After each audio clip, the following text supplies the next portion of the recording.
നമ്മൾ ഇന്ന് മനസ്സിലാക്കാൻ പോകുന്നത് എന്താണ് രംഗീല റസൂൽ എന്നതാണ്.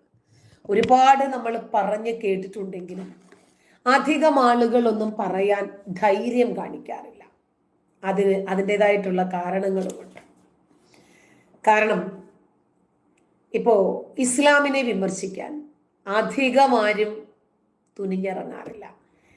ഇനി ഇറങ്ങിക്കഴിഞ്ഞാലോ അവർക്ക് ഈ നാട്ടിൽ പിടിച്ചു നിൽക്കുക എന്ന് പറഞ്ഞാൽ കുറച്ച് ബുദ്ധിമുട്ടുള്ള സംഗതിയാണ്. കാരണം അതങ്ങനെയാണ്. അപകടകരമായ ഒരു തൊഴിലാണ് ഇസ്ലാം മത വിമർശനം. അത് തൊഴിലാക്കി എടുത്തതല്ല, നമ്മളെ കൊണ്ട് ആ രൂപത്തിൽ ചെയ്യിപ്പിച്ചതാണ്. നമുക്കിന്ന് പ്രധാനമായിട്ടും ഒരു രക്തസാക്ഷിയെ കുറിച്ച് സംസാരിക്കാനുണ്ട്. സ്വാതന്ത്ര്യത്തിന്റെ ആദ്യത്തെ ബലിദാനി എന്നൊക്കെ പറയാം, മഹാശയ് രാജ്പാൽ. നിങ്ങൾ എത്ര പേര് അദ്ദേഹത്തെ കുറിച്ച് കേട്ടിട്ടുണ്ടെന്ന് എനിക്കറിയില്ല. അഭിപ്രായ സ്വാതന്ത്ര്യത്തിന്റെ പേരിൽ സ്വന്തം ജീവൻ ബലിയർപ്പിക്കേണ്ടി വന്ന ഒരു മനുഷ്യൻ, മഹാശയ് രാജ്പാൽ.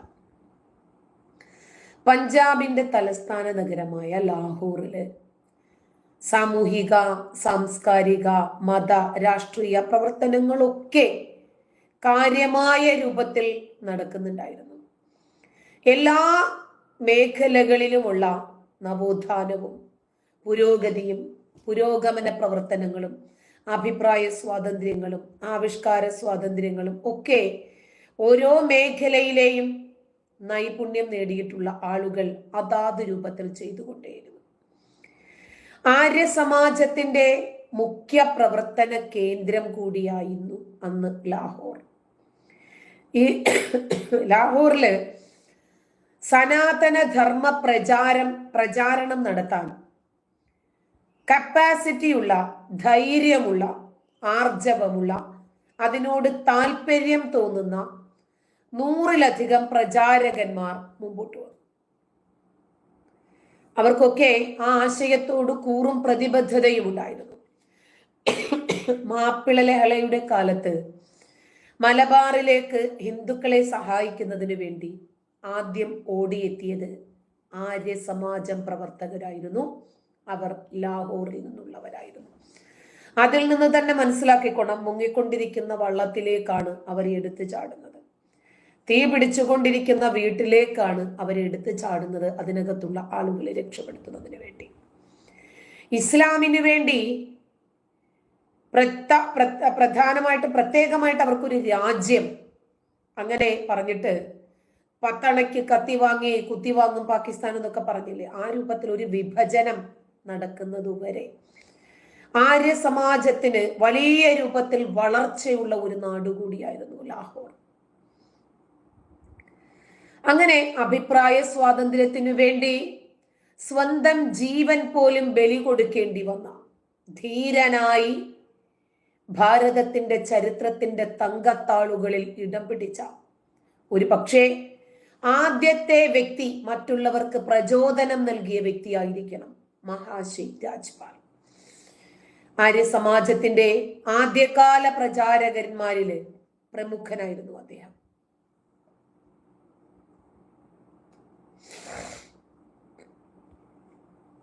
ഹാരിസെ തേങ്ങ വിൽക്കുന്ന കടയിലേക്ക് ഇറങ്ങിപ്പോയിക്കോ. ഹാരിസിനെ ആരെങ്കിലും ഈ തേങ്ങയിലേക്ക് വിളിച്ചോ, ഇറങ്ങിപ്പോടാ.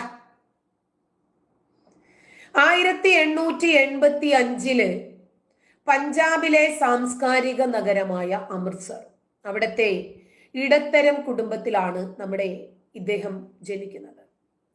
മഹാശയ് രാജ്പാൽ, ആ പേര് ഒന്ന് ഓർത്തു വെച്ചോളൂ.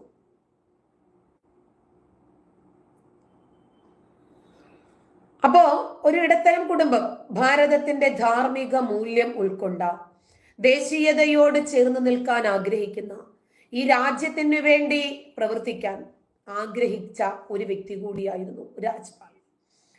ഇദ്ദേഹം സാമൂഹിക മതപരിഷ്കർത്താവായ മഹർഷി ദയാനന്ദ സരസ്വതിയുടെ നവോത്ഥാന പ്രവർത്തനങ്ങളിൽ ആകൃഷ്ടനായി ഹിന്ദു സമൂഹത്തെ സാമൂഹിക തിന്മകളിൽ നിന്നും മതപരമായിട്ടുള്ള അന്ധവിശ്വാസങ്ങളിൽ നിന്നുമൊക്കെ ശുദ്ധീകരിക്കുന്നതിന് വേണ്ടി ആര്യ സമാജവുമായി ബന്ധപ്പെട്ട് പ്രവർത്തിച്ചു.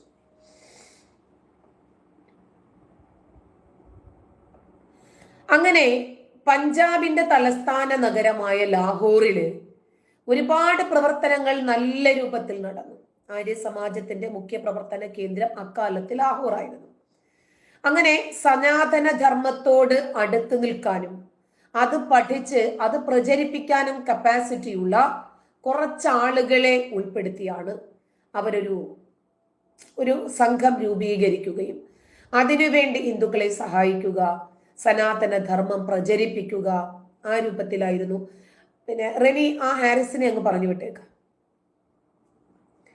അങ്ങനെ ഒരു സംഘം രൂപീകരിച്ച് പ്രവർത്തനം ആരംഭിച്ചത്. അപ്പോഴാണ് മാപ്പിള ലഹളയൊക്കെ നടക്കുമ്പോൾ സ്വന്തം കൂട്ടത്തിലുള്ള ആളുകള് ബുദ്ധിമുട്ടുന്നു, അവർ കൊല ചെയ്യപ്പെടുന്നു. ആദ്യമായിട്ട് ആര്യ സമാജത്തിന്റെ പ്രവർത്തകരായി ലാഹോറിൽ നിന്നുള്ള ഇവരാണ് ആദ്യം പ്രവർത്തിക്കുന്നത്. ഇവർക്ക് വേണ്ടിയിട്ട് മാപ്പിള കലാപത്തിലകത്ത് ഇരകളായ ആളുകൾക്ക് വേണ്ടി ആദ്യമായിട്ട് പ്രവർത്തിക്കുന്നത്.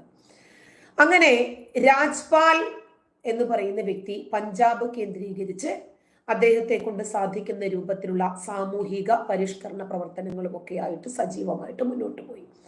സത്യം, ധർമ്മം, സനാതന ധർമ്മം ഇതിനു വേണ്ടിയാണ് നിലകൊണ്ടത്. അദ്ദേഹം അസാമാന്യമായ ധൈര്യമുള്ള ഒരു വ്യക്തിയായിരുന്നു, എഴുത്തുകാരനായിരുന്നു. അദ്ദേഹം ഈ രാജ്യത്തിനു വേണ്ടി സദാസമയവും ജാഗ്രതയോടുകൂടി പ്രവർത്തിച്ചു കൊണ്ടേയിരുന്നു.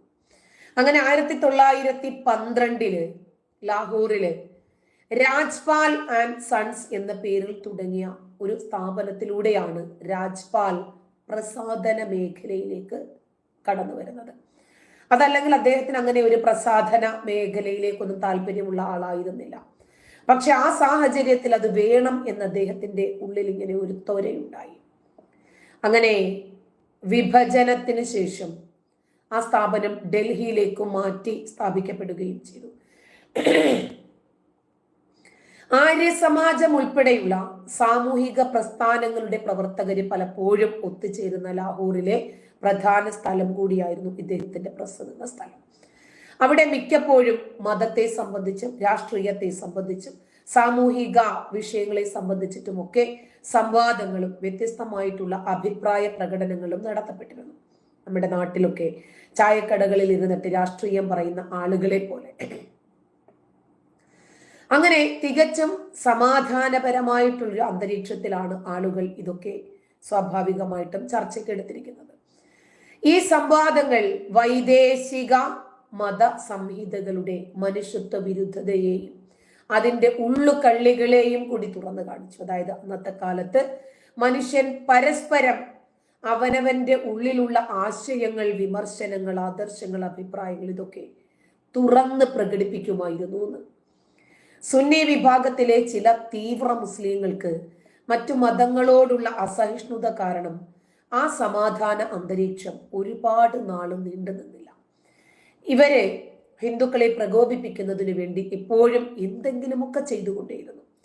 എന്നാൽ ആശയതലത്തിൽ തീവ്ര ഇസ്ലാമിക വിഭാഗം ഉയർത്തുന്ന വെല്ലുവിളികൾക്ക് ആര്യ സമാജത്തിന്റെ നേതൃത്വത്തിൽ ആശയപരമായി അതേ രൂപത്തിൽ തന്നെ തിരിച്ചടികൾ നൽകിക്കൊണ്ടേയിരുന്നു. അത്തരത്തിലുള്ള ഒരു മതസംവാദവുമായി ബന്ധപ്പെട്ടിട്ടാണ് രാജ്പാൽ ജിക്ക് സ്വന്തം ജീവൻ വരെ ബലിയർപ്പിക്കേണ്ടി വന്നത്. അല്ല, ഹാരിസിന് എന്താ വേണ്ടത്? ഹാരിസ് എന്തിനാണ് ഇപ്പോൾ ഈ ലൈവിലേക്ക് കയറി വന്നത്? നിങ്ങൾക്ക് എന്തെങ്കിലും പറയാനുണ്ടോ? നിങ്ങൾക്ക് എന്തെങ്കിലും ചോദിക്കാനുണ്ടോ? ഈ വിഷയവുമായി ബന്ധപ്പെട്ട് ഒന്നും സംസാരിക്കാതെ ആവശ്യമില്ലാതെ ഈ ഒരു ചർച്ചയെ അലങ്കോലപ്പെടുത്താനാണ് ഹാരിസ് വന്നതെങ്കിൽ ജൂതനുണ്ടാക്കിയ മീഡിയയിൽ നിങ്ങളെ ചവിട്ടി പുറത്താക്കാനും ഇതിനകത്ത് ഓപ്ഷൻ ഉണ്ട് എന്ന് ദയവായിട്ടൊന്ന് മനസ്സിലാക്കുന്നത് നന്നായിരിക്കും. പറയാനുള്ളത് എന്താണോ അത് പറയുക. അതല്ലാതെ വായി തോന്നുന്നത് വിളിച്ചു പറഞ്ഞിട്ട് ഒരു കാര്യവുമില്ല. ഓക്കെ. അങ്ങനെ 1923 ചില തീവ്ര മുസ്ലിങ്ങൾ ഹിന്ദുക്കളെയും ആര്യ സമാജത്തിന്റെ ആളുകളെയും ഒക്കെ പരസ്പരം തമ്മിലടിപ്പിക്കുക, പ്രകോപിപ്പിക്കുക, അതിനുവേണ്ടി 2 പുസ്തകങ്ങൾ പ്രസിദ്ധീകരിച്ച് ചിന്തിക്കണം. പരസ്പരം മനുഷ്യൻ അവനവന്റെ ആശയങ്ങൾ സ്വതന്ത്രമായും നിഷ്കളങ്കമായും അവരുടെ അറിവുകളിൽ നിന്ന്, അന്ന് ഇതുപോലെ സോഷ്യൽ മീഡിയ കാലഘട്ടമല്ല, അറിവുകൾ നേടാൻ, അതിന്റെ സത്യത്തെ അന്വേഷിച്ച് പോകാൻ, അതിന്റെ യാഥാർത്ഥ്യം എന്താണ് എന്ന് ട്രൂ ചെക്ക് ചെയ്യാൻ ഒന്നും സാധിക്കുന്ന സാഹചര്യമായിരുന്നില്ല. എന്നിട്ടും അന്ന് വായനയിലൂടെ മാത്രം, അതുപോലെ പരസ്പര ചർച്ചകളിലൂടെ മാത്രമാണ് മനുഷ്യന് എന്തെങ്കിലും രൂപത്തിൽ ഒരു ചർച്ച ചെയ്യാൻ, അറിവുകൾ നേടാൻ പറ്റിയിരുന്നത്. അപ്പോൾ അവരങ്ങനെ ചെയ്തിരുന്ന സാഹചര്യത്തിൽ തീവ്ര ഇസ്ലാമിക ഗ്രൂപ്പാണ് 2 ഗ്രന്ഥങ്ങൾ രചിക്കുന്നത്. അത് 1923 ചിന്തിക്കണം. സമാധാനത്തോടുകൂടി ചർച്ചകളുമായി മുന്നോട്ട് പോയിരുന്ന ആളുകളെ പ്രകോപിപ്പിച്ച് പുറത്ത് ചാടിക്കുക. ഓക്കെ, അങ്ങനെ ഭഗവാൻ കൃഷ്ണനെയും മഹർഷി ദയാനന്ദ സരസ്വതിയെയും നികൃഷ്ട ഭാഷയിൽ നിന്ദിക്കുകയും വിമർശിക്കുകയും ചെയ്തുകൊണ്ടാണ് ആ ഗ്രന്ഥങ്ങൾ പുറത്തു വന്നത്. കൃഷ്ണത്തേരി ഗീത ജലാനി പടേഗി, അതായത് കൃഷ്ണ നിന്റെ ഗീത കത്തിക്കേണ്ടി വരും. 19 സദീക മഹർഷി, 19ാം നൂറ്റാണ്ടിന്റെ മഹർഷി. ഇതായിരുന്നു ആ 2 പുസ്തകം. ഇതും പോരാഞ്ഞ് സീതാമാതാവിനെ വേശ്യയാക്കി ചിത്രീകരിച്ചുകൊണ്ടുള്ള ഒരു ലഘു ലേഖയും സുന്നി തീവ്രവാദികൾ പുറത്തിറക്കി. ഇതിലൂടെ ഹിന്ദുക്കളെ നിന്ദിച്ച ശേഷം അപകർഷതാബോധത്തിലേക്ക് തള്ളിവിട്ട് ഇസ്ലാമിലേക്ക് മതപരിവർത്തനം ചെയ്യിക്കുക എന്നതായിരുന്നു ഇവരുടെ ആത്യന്തികമായിട്ടുള്ള ലക്ഷ്യം. അതായത് നമ്മുടെ മതത്തിൽ ഒരുപാട് വിഗ്രഹങ്ങൾ, ഈ രൂപത്തിലൊക്കെയുള്ള ആശയങ്ങളുണ്ട്, ആദർശങ്ങളുണ്ട്, ഇതൊന്നും നമുക്ക് അംഗീകരിക്കാൻ സാധിക്കുന്ന വസ്തുതയല്ല, അങ്ങനെയൊക്കെയുള്ള ഒരു അപകർഷതാ ബോധമുണ്ടാക്കി ആ രൂപത്തിൽ മനുഷ്യനെ മാറി ചിന്തിപ്പിക്കുക, അങ്ങനെ ഇസ്ലാമാണ് ശരി എന്നതിലേക്ക് അവരെ എത്തിക്കുക. അങ്ങനെ ഈ പുസ്തകങ്ങൾക്കെതിരെ പ്രതികരിക്കാൻ തലയെടുക്കുന്ന ആളുകളല്ലേ ആ കാലത്ത് അധികമാരും ധൈര്യപ്പെട്ടില്ല. ആര്യ സമാജത്തിൽ കരുത്തുറ്റ നേതാക്കന്മാരുണ്ടായിരുന്നു, പ്രവർത്തകരുണ്ടായിരുന്നു. പക്ഷേ നമ്മൾ അതിനെ എതിർത്താൽ 2 മതവിഭാഗങ്ങളും തമ്മിലുള്ള വലിയ കലഹത്തിനിടയാകും എന്ന് ആര്യ സമാജത്തിന്റെ സ്ഥാപകർ, അതിന്റെ പ്രവർത്തകർ തീരുമാനിച്ചു. അങ്ങനെ ആ ആര്യ സമാജത്തിന്റെ കരുത്തുറ്റ നേതാവായിരുന്നു പണ്ഡിറ്റ് ചമുപതി. അദ്ദേഹം ഈ പുസ്തകങ്ങൾക്ക് പുസ്തക രൂപത്തിൽ തന്നെ മറുപടി നൽകാൻ തീരുമാനിച്ചു. അവർ ആശയപരമായി നമ്മളോട് സംവദിച്ചു, ആശയപരമായി നമ്മളെ വിമർശിച്ചു. ശരി, നമുക്കും ആശയപരമായി തന്നെ വിമർശിക്കാം, ആയുധമെടുക്കണ്ട. അങ്ങനെ ഈ പുസ്തകങ്ങൾക്ക് പ്രമാണസഹിതം മറുപടി നൽകും എന്ന് പ്രതിജ്ഞ എടുത്തതിനെ തുടർന്ന് അദ്ദേഹം രംഗീല റസൂൽ എന്ന ഒരു പുസ്തകം രചിക്കുന്നു. പ്രവാചകനായ മുഹമ്മദ് നബിയുടെ സ്ത്രീകളുമായിട്ടുള്ള ബന്ധത്തെ കുറിച്ചിട്ടാണ് ഈ പുസ്തകം പ്രതിപാദനം ചെയ്തിരുന്നത്. തുടർന്ന് രാജ്പാൽ ജി ഈ പദ്ധതിയെ പൂർണ്ണ ഹൃദയത്തോടുകൂടി പിന്തുണയ്ക്കുകയും ചെയ്തു. 1926 പ്രത്യേകിച്ച് എഴുത്തുകാരന്റെ പേര് വയ്ക്കാതെ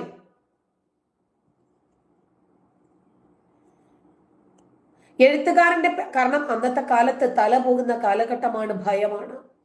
അതുകൊണ്ട് ഒരു പുസ്തകം എഴുതാൻ പോലും സ്വാതന്ത്ര്യമില്ലാതിരുന്ന ആ കാലഘട്ടത്തെ എഴുതാൻ തയ്യാറായി വന്ന ആളെ കൂടി നമ്മളൊന്ന് മനസ്സിലാക്കണം. അങ്ങനെ 1926 ആരാണ് എഴുതിയത് എന്ന് പേര് വയ്ക്കാതെ ഇത് പ്രസിദ്ധീകരിക്കുന്ന ഒരു പുസ്തകം, രംഗീല റസൂൽ.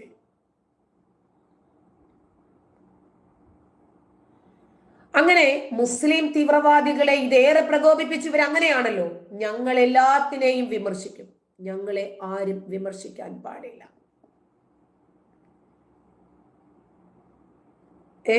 ഞങ്ങളെ ആരും വിമർശിക്കാൻ പാടില്ല. അങ്ങനെ ഈ പുസ്തകത്തിനെ അണിയറ ശില്പികളെ കുറിച്ചിട്ടുള്ള വിവരം രഹസ്യമായി രാജ്പാൽ ജി സൂക്ഷിച്ചു. അദ്ദേഹത്തിന് മാത്രമേ അറിയുമായിരുന്നുള്ളൂ ഈ പുസ്തകം ആരാണ് എഴുതിയത് എന്ന്. അത് അദ്ദേഹം പുറത്തുവിട്ടില്ല. പക്ഷെ ഈ പുസ്തകം ജനങ്ങൾ അറിയണം, ഇതിനകത്ത് പ്രതിപാദിച്ചിരിക്കുന്ന വിഷയങ്ങളെ സംബന്ധിച്ച് ജനങ്ങൾ അറിയണമെന്ന് ആഗ്രഹിച്ചു. അങ്ങനെ ഈ പുസ്തകം പ്രസിദ്ധീകരിച്ച രാജ്പാൽ ജി മുസ്ലിം തീവ്രവാദികളുടെ കണ്ണിലെ കരടായി മാറി. കാരണം അദ്ദേഹമാണ് ഈ പുസ്തകം പ്രസിദ്ധീകരിച്ചത്, അദ്ദേഹമാണ് ഈ പുസ്തകം എഴുതിയത് എന്ന രൂപത്തിൽ വലിയ രൂപത്തിലുള്ള പ്രചാരണങ്ങൾ ആരംഭിച്ചു. പണ്ഡിറ്റ് ചമുപതിയെ സംരക്ഷിക്കുക എന്നതിനു വേണ്ടി അദ്ദേഹത്തിൽ നിന്നും ഒരുപാട് അറിവുകൾ ഇനിയും ജനങ്ങൾക്ക് ലഭിക്കേണ്ടതുണ്ട്.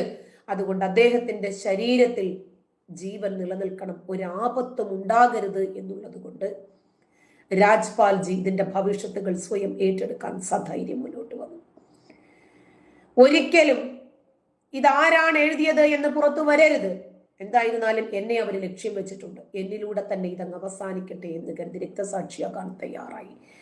രംഗീല റസൂല് കാരണം പഞ്ചാബിന്റെ ചില ഭാഗങ്ങളിൽ കലാപം പൊട്ടിപ്പുറപ്പെട്ടു. ഇവർക്ക് അങ്ങനെയാണല്ലോ, മിണ്ടുന്നതിന് മുമ്പ് പൊതുനിരത്തുകൾ കത്തിക്കണം. ഹിന്ദുക്കളെ ആദ്യം പ്രകോപിപ്പിച്ചത് ആരാണെന്ന് പോലും നോക്കാതെ അവരങ്ങനെയാണ്, പെട്ടെന്ന് മതവികാരം വ്രണപ്പെടുന്ന ടീമാണല്ലോ.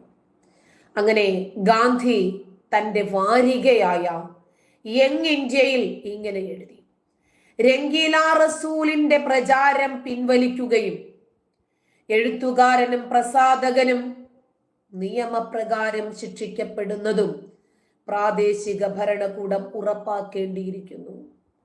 കാരണം അന്നും ഗാന്ധിജിക്ക് മുസ്ലിങ്ങളുടെ മതവികാരം വ്രണപ്പെട്ടാൽ വല്ലാത്ത ഒരു തരം വെകിളിയായിരുന്നു. ആദ്യം എഴുതിയ പുസ്തകം ആരായിരുന്നു? അവരെഴുതിയ 2 പുസ്തകത്തെക്കുറിച്ചും ഗാന്ധി മിണ്ടിയില്ല. ആ സമയത്ത് ഹിന്ദുക്കളുടെ മതവികാരം വ്രണപ്പെട്ടു, അതിന്റെ പ്രസാധകനെ കുറിച്ച് മിണ്ടിയില്ല.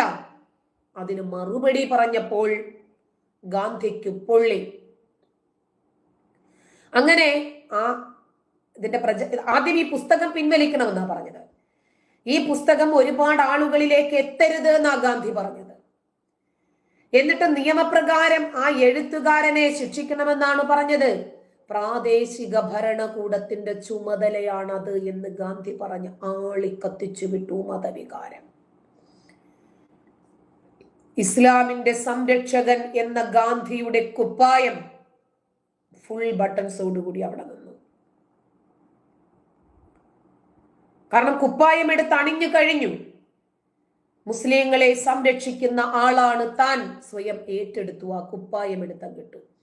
ശ്രീകൃഷ്ണനെയും ഗീതയെയും സീതാമാതാവിനെയും അപകീർത്തിപ്പെടുത്തുന്ന സമയത്തുണ്ടാകാത്ത ആത്മരോഷം പ്രവാചകനെ വിമർശിച്ചപ്പോൾ, മുസ്ലിങ്ങളുടെ മതവികാരം വ്രണപ്പെട്ടപ്പോൾ ഗാന്ധിയിൽ നിന്നും പൊട്ടിപ്പുറപ്പെട്ടു എന്ന് മാത്രമല്ല, ഗാന്ധിയുടെ മനസ്സമാധാനം നഷ്ടപ്പെടുകയും ചെയ്തു. ഗാന്ധിക്ക് ഉറക്കം കിട്ടുന്നില്ല. കാരണം അയ്യോ, നമ്മുടെ മുസ്ലിം സഹോദരങ്ങളുടെ മതവികാരം വ്രണപ്പെട്ടത് കൊണ്ട് അവരുടെ അലമുറയിടൽ മാത്രമായിരുന്നു ഗാന്ധിയുടെ ചെവിയിൽ മുഴങ്ങിക്കേട്ടത്. സീതയും രാമനും ഒക്കെ ഗാന്ധിക്ക് എന്ത്? സുന്നി മുസ്ലിങ്ങളുടെ കടുത്ത സമ്മർദ്ദത്തെ തുടർന്ന് പഞ്ചാബ് സർക്കാർ രാജ്പാലിനെ, അദ്ദേഹത്തിനെതിരെ കേസ് ഫയൽ ചെയ്തു. ചമുപതിയെ സേഫാക്കി രാജ്പാൽ. അങ്ങനെ അദ്ദേഹത്തെ അറസ്റ്റ് ചെയ്തു. എന്നിട്ടും എന്തൊക്കെ പീഡനങ്ങൾ സഹിക്കേണ്ടി വന്നിട്ടും ശരി, ഈ ചമുപതിയാണ് ഈ പുസ്തകം എഴുതിയത് എന്ന് പറയാൻ അദ്ദേഹം തയ്യാറായില്ല. കാരണം ഒരു സമുദായത്തെ മുഴുവനും സംരക്ഷിക്കുന്നതിന് വേണ്ടി അദ്ദേഹം സ്വയം ബലിയാടാകാൻ തീരുമാനിച്ചു. അദ്ദേഹത്തിന് അറിയാം, ഇനിയും ഞാൻ അയാളെ ചൂണ്ടിക്കാണിച്ചു കൊടുത്താലും ഞാനും അയാളും കൊല്ലപ്പെടും, അതിനേക്കാൾ നല്ലത് അത് ഞാൻ ഏറ്റെടുക്കുക എന്നതാണ്. അറസ്റ്റ് ചെയ്തു. 1.5 വർഷം കഠിന തടവിന് ശിക്ഷിച്ചു അദ്ദേഹത്തെ. 1000 രൂപ പിഴയും അടയ്ക്കേണ്ടി വന്നു. അങ്ങനെ രാജ്പാൽജി 4 വർഷത്തിലേറെ നീണ്ടു നിന്ന നിയമ നടപടികൾക്ക് പിന്നാലെ പഞ്ചാബ് അദ്ദേഹത്തെ കുറ്റവിമുക്തനാക്കി. തന്റെ പുസ്തകമായ രംഗീല റസൂലിൽ പുതിയതായി താനായിട്ടൊന്നും എഴുതി ചേർത്തിട്ടില്ലെന്നും മുഴുവൻ വിവരങ്ങളും ഇസ്ലാമിക പണ്ഡിതരുടെ, മുസ്ലിങ്ങൾ അംഗീകരിച്ചിട്ടുള്ള രചനകളിൽ നിന്നും കടമെടുത്തതാണെന്നും മഹാശി രാജ്പാൽജി കോടതിയെ ബോധ്യപ്പെടുത്തി. അത് തന്നെയല്ലേ നമ്മളും പറയുന്നത്, നമുക്കെതിരെ ഇവര് കേസ് കൊടുക്കട്ടെ, നമ്മളെ കോടതിയിൽ വിചാരണയ്ക്ക് കൊണ്ടുവന്ന് നിർത്തട്ടെ. എന്തുകൊണ്ടാണ് ഇസ്ലാമിനെ വിമർശിക്കുന്നത് എന്ന് ഈ പുസ്തകങ്ങൾ മുൻനിർത്തി തന്നെ ഞങ്ങൾക്ക് പറയാമല്ലോ. ഇല്ലാതാക്കലൊക്കെ ഇനിയിപ്പം നടക്കുന്ന കാര്യമാണോ? നിശബ്ദമാക്കലൊക്കെ ഇനി നടക്കുന്ന കാര്യമാണോ? സത്യം പറഞ്ഞാൽ ഒറ്റയ്ക്ക് പുറത്തു പോകാൻ പോലും ഈ കുട്ടികൾ എന്നെ അനുവദിക്കാറില്ല. തീരെയും അനുവദിക്കാറില്ല. മറ്റൊന്നുമല്ല, ഒരവസരം നോക്കി നടക്കുന്ന ആളുകളുണ്ട്. ഇപ്പൊ തന്നെ ഹാരിസിനെ പോലെയുള്ള ആളുകളെ കാണുന്നില്ലേ? ഈ കമന്റ് ബോക്സിൽ, ചാറ്റ് ബോക്സിലാണ് ഇവരിങ്ങനെ. അപ്പൊ നേരിട്ട് കണ്ടാൽ എന്തായിരിക്കും അവസ്ഥയെന്നൊന്ന് ചിന്തിച്ചു നോക്കിക്കേ. അങ്ങനെ രാജ്പാൽജി രംഗീല റസൂലിൽ എഴുതിയ സകലമാന വാചകങ്ങളും അടക്കം ഇസ്ലാം മത പണ്ഡിതന്മാർ എഴുതിയ പുസ്തകങ്ങളിൽ നിന്നും ഖുർആനിൽ നിന്നും ഖുർആൻ വ്യാഖ്യാന ഗ്രന്ഥങ്ങളിൽ നിന്നും അർത്ഥവും ആശയവും സഹിതം കോടതിയെ ബോധ്യപ്പെടുത്തി. അങ്ങനെ രാജ്പാൽജിയുടെ അപേക്ഷയോട് കോടതി യോജിച്ചു. ഇസ്ലാമിലെ പ്രമാണം ഗ്രന്ഥമായ സ്വഹീഹുൽ ബുഖാരി ആദ്യമായിട്ടെന്ന് കോടതിയിൽ വിചാരണയ്ക്ക് കയറുന്നു. ഖുർആനും ഖുർആനിന്റെ വ്യാഖ്യാന ഗ്രന്ഥങ്ങളും ആദ്യമായി കോടതിയിൽ വിചാരണയ്ക്ക് കയറുന്നു.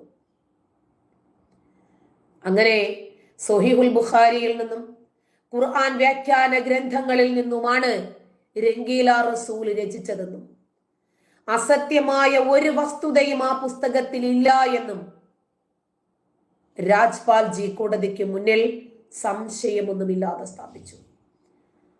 മതഭ്രാന്തരായ മുസ്ലിങ്ങൾ മുഹമ്മദിനെ അപമാനിച്ചവനെ ഏതു വിധേനയും ശിക്ഷിക്കാൻ സ്വയം തീരുമാനിച്ചു. കോടതി അവരെ ശിക്ഷിച്ചില്ല, അതുകൊണ്ട് നമുക്കവരെ ശിക്ഷിക്കണം. എനിക്കെതിരെ ഉയർന്ന മുദ്രാവാക്യവും ഇത് തന്നെയായിരുന്നു. ഒരു കോടതിക്കും ഞങ്ങൾ അവരെ വിട്ടുകൊടുക്കില്ല, ശിക്ഷിക്കും. മോനെ ലൈറ്റ് ഇട്ട്, പുറകിലുള്ള ലൈറ്റ് കൂടി ഇട്ടേ. വേണ്ട, എന്തുകൊണ്ട് ഫോൺ അതിന് നിന്നോട് പോകാൻ പറഞ്ഞു പപ്പ?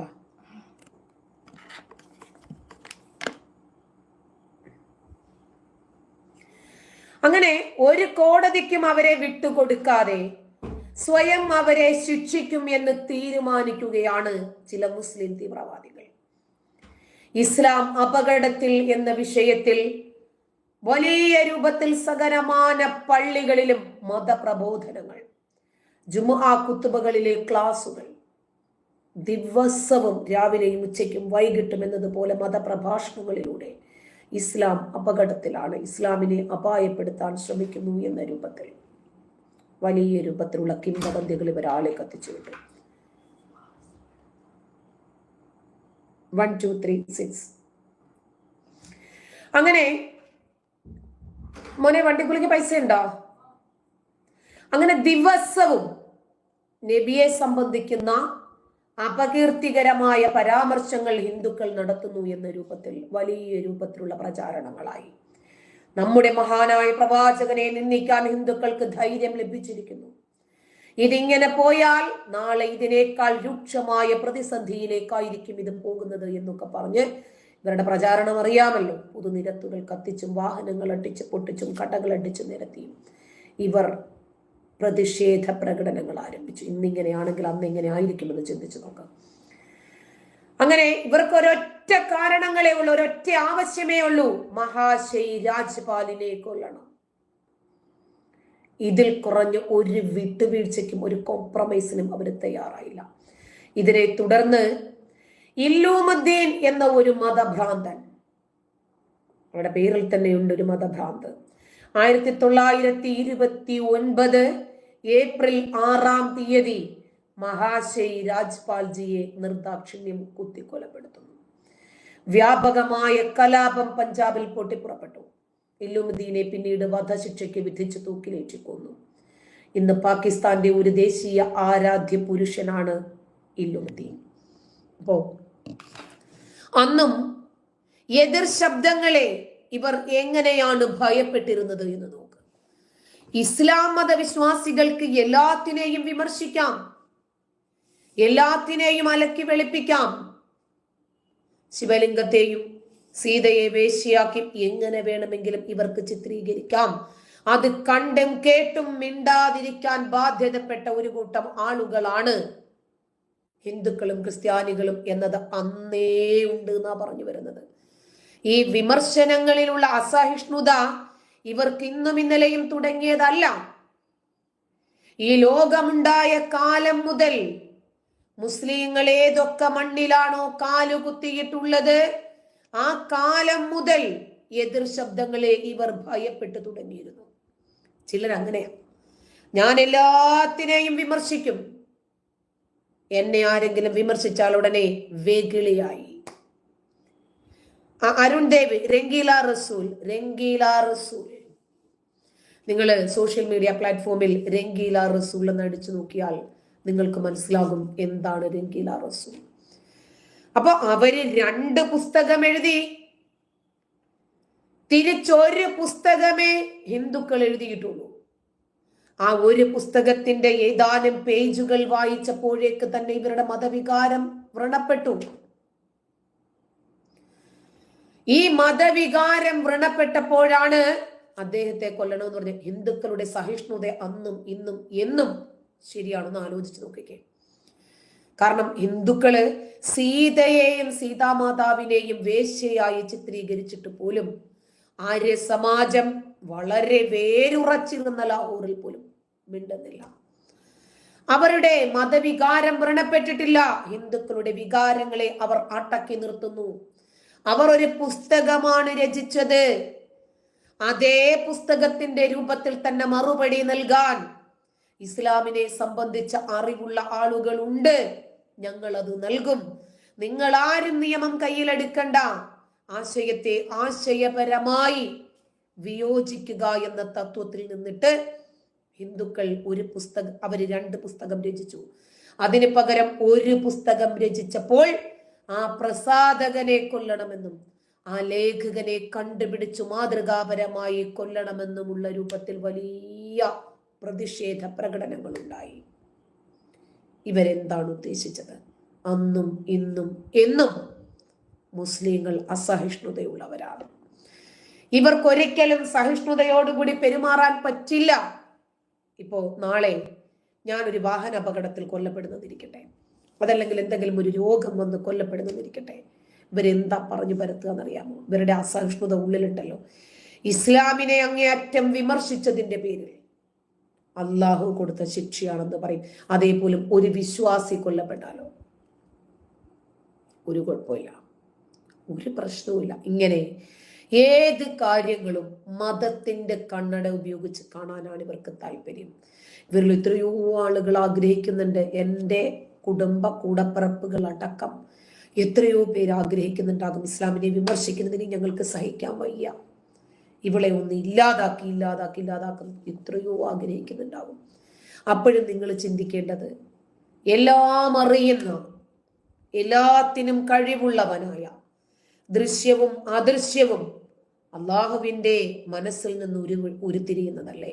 എല്ലാം അറിയുന്ന പടച്ച റബ്ബ് എന്തെങ്കിലുമൊക്കെ തീരുമാനിക്കാതെ എന്നെ പോലുള്ളവരെ അഴിച്ചു വിടുവോ? അതുകൊണ്ട് ആ പിഴച്ചോൻ എന്താണെന്ന് വെച്ചാൽ അങ്ങ് തീരുമാനിച്ച് പ്രവർത്തിക്കട്ടെ എന്ന് കരുതി നിങ്ങൾ മിണ്ടാതിരിക്കാൻ തയ്യാറാകുമോ? ഇല്ല. ആ പിഴച്ചോനുക്കും മേലെ ആ പിഴച്ചോന് ചെയ്യാൻ പറ്റാത്തത് ചെയ്യാൻ നിങ്ങൾ തയ്യാറാകും. ആശയത്തെ ആശയം കൊണ്ട് എതിർക്കാൻ സാധിക്കാതെ വരുമ്പോൾ നിങ്ങളുടെ ഈ അനാവശ്യമായിട്ടുള്ള എല്ലാ കഥകളുള്ള പ്രചാരണവും, ആയുധമെടുക്കലും ഭീഷണിയും കൊലപ്പെടുത്തലും തെറിവിളിയും ഒക്കെ ഉണ്ടല്ലോ, ഇനിയും ഇതൊന്നും വില പോകത്തില്ല. ഞാൻ ഇതുപോലെയുള്ള ആളുകളുടെ ഒന്നും പിന്നാലെ ഞാൻ പോകാറില്ല. ഒരുപാട് ആളുകൾ എന്നെ എടുത്ത് വിമർശിക്കാറുണ്ട്. അത് കഴമ്പില്ലാത്തതായതുകൊണ്ട്. കാരണം നമുക്കറിയാം, ഒരു പാട്ടുകാരൻ പാട്ടിനെ വിമർശിച്ചാൽ നമുക്ക് മനസ്സിലാകാം അവർക്ക് പാട്ടിനെ കുറിച്ച് അറിയാം, അവർക്ക് സംഗീതത്തെക്കുറിച്ച് അറിയാം, അതുകൊണ്ടാണ് അവർ വിമർശിക്കുന്നത്. അപ്പം ഇസ്ലാമിനെ കുറിച്ച് അറിയുന്ന ആളുകളാണ് വിമർശിക്കുന്നതെങ്കിൽ തീർച്ചയായിട്ടും ഞാൻ മറുപടി പറഞ്ഞിട്ടുണ്ട്. അല്ലാതെ എല്ലാവരുടെയും ഒന്നും കയറി കുത്തി അവരെ ഒന്നും വൈറലാക്കാനൊന്നും എനിക്ക് താല്പര്യമില്ല. പിന്നെ വൈറലാകാൻ വേണ്ടി ചില ആളുകൾ ഇറങ്ങിത്തിരിക്കും. വെറുതെ എൻ്റെ സമയം കളയാനില്ല. ഇപ്പോൾ നോക്ക്, ഈ രംഗീല റസൂൽ എന്ന വിഷയത്തെ കുറിച്ചിട്ടാണ് മുഹമ്മദ് ആരിഫ് ചിലപ്പോൾ അങ്ങനെയൊക്കെ ഉണ്ടായാലുള്ള കാര്യത്തെക്കുറിച്ച് പറഞ്ഞതാണ്. വിഷമമെങ്കിൽ സോറി. അങ്ങനെ കൊല്ലപ്പെടാതിരിക്കുമോ? എല്ലാ കാലവും നമ്മളൊക്കെ ജീവിച്ചിരിക്കുമോ? എല്ലാവരും മരിക്കില്ലേ എന്നേ, അത്രേ ഉള്ളൂ. അപ്പോൾ ഈ രംഗീല റസൂൽ ഈ വിഷയത്തെ കുറിച്ചിട്ട് പഠിക്കണ്ടേ? പഠിക്കാതെ പറയാൻ പറ്റുമോ? വെറുതെ വന്നൊരു വീഡിയോ തുറന്നു നോക്കി വളവളാന്ന് പറയാൻ ആർക്കും പറ്റും? ഒരു വിഷയം പഠിച്ചവതരിപ്പിക്കാൻ എല്ലാവർക്കും കഴിഞ്ഞെന്ന് വരില്ല. ഇസ്ലാമിനെ കുറിച്ച്, ഒരു ഖുർആൻ വാചകത്തെക്കുറിച്ച് എത്ര കണ്ട് പഠിച്ച് മനസ്സിലാക്കിയെങ്കിലാണ് അതിനെ വിമർശിക്കാൻ പറ്റുക. ഇനിയും പ്രചരിപ്പിക്കാൻ വലിയ അറിവൊന്നും വേണ്ട, വിമർശിക്കാൻ നല്ല അറിവുണ്ടെങ്കിലേ പറ്റൂ. പ്രത്യേകിച്ച് ഇസ്ലാമിക ഗ്രന്ഥങ്ങളൊക്കെ. കാരണം ഏറ്റവും കൂടുതൽ പുരോഹിതന്മാരുള്ളത് ഇസ്ലാം മതത്തിലാണ്. അതുകൊണ്ട് നമുക്കിനി വീണ്ടും കാണാം. റെനി, നമുക്കിനി വീണ്ടും കാണാം. ഒരു ലൈവും കൂടി വരും കേട്ടോ. ഒരു സമയം പറഞ്ഞാൽ എനിക്ക് വരാൻ പറ്റിയിട്ടില്ലെങ്കിൽ അത് വിശ്വാസവഞ്ചനയാകും. എന്നും പറയും ഇത്ര മണിക്ക് വരാമെന്ന്, പക്ഷെ പറ്റാറില്ല. നല്ല തിരക്കും കാര്യങ്ങളും ഒന്നും പറയണ്ട, അതുകൊണ്ടാണ് വരാത്തത്. എന്തായിരുന്നാലും ഒരു ലൈവിന് കൂടി വരാൻ ഞാൻ ശ്രമിക്കും തീർച്ചയായിട്ടും. നമുക്കിനി വീണ്ടും കാണാം. നമ്മുടെ കുടുംബം വളർന്നതൊക്കെ നിങ്ങൾ എല്ലാവരും കണ്ടിട്ടുണ്ട്, അറിഞ്ഞിട്ടുണ്ട്. അതിന് ഒരിക്കൽ കൂടി നന്ദി പറയുവാണ്. നിങ്ങളുടെ എല്ലാ രൂപത്തിലുള്ള പ്രോത്സാഹനങ്ങൾക്കും പിന്തുണയ്ക്കും വളരെയധികം നന്ദിയുണ്ട്. സന്തോഷം. ഫർഷാദെ, ഉമ്മയോട് പറയുന്ന പറച്ചിലാണോടാ ഇത്? ഇത് നിന്റെ വീടാണ്, ഇറങ്ങിപ്പോടാ.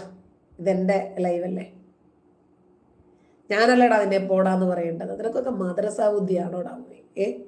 ഈ കാലഘട്ടത്തിൽ എന്താണ് ഇനിയൊക്കെ നന്നാകാത്തത്? ഇതെന്റെ ലൈവല്ലേ? എടാ, എൻ്റെ ലൈവിലേക്ക് വലിഞ്ഞു കയറി വന്നിട്ട് എന്നെ പോടിയുന്നു. ഇതൊക്കെ ആരാണടി നിനക്കൊക്കെ പറഞ്ഞ്? നിന്റെയൊക്കെ കോച്ചാരാടാ? ചെറിയ പ്രായത്തിൽ മദ്രസയിൽ പഠിച്ചത് കൊണ്ടാണ് സംസ്കാരം കിട്ടാതെ പോകുന്നത്. അയ്യോ, ഞാൻ അവരുടെ ലൈവിലാണല്ലോ കയറി പോയതെന്നെങ്കിലും ഒന്ന് ഓർക്കണ്ടേടേ. നമുക്ക് താല്പര്യമില്ലാത്തടത്തുനിന്ന് ഇറങ്ങിപ്പോവുക. ഞങ്ങളൊക്കെ അങ്ങനെ ചെയ്യാം. ഇപ്പോൾ ഒരു ഭക്ഷണം നമുക്ക് ഇഷ്ടമില്ല, നമ്മൾ കഴിച്ചിട്ട് അയ്യോ എനിക്ക് വേണ്ട, എനിക്ക് ഇഷ്ടമില്ല, ഇല്ല, ഇഷ്ടമില്ലെങ്കിൽ നമ്മൾ ഒഴിവാക്കും, ഇഷ്ടമുള്ളത് കഴിക്കും. അങ്ങനെ സാധാരണഗതിയിൽ തലയ്ക്കകത്ത് താമസമുള്ളവർ ചെയ്യാം. അപ്പോൾ റെനി ചെകുത്താൻ, നമുക്ക് പിന്നെ കാണാം. നന്ദി.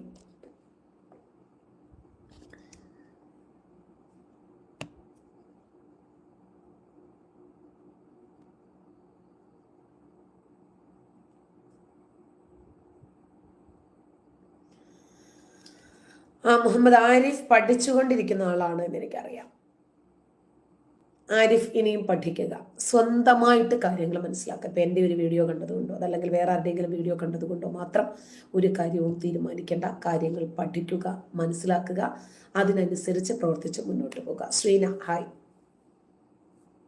അപ്പോൾ നമുക്കിനി വീണ്ടും കാണാം.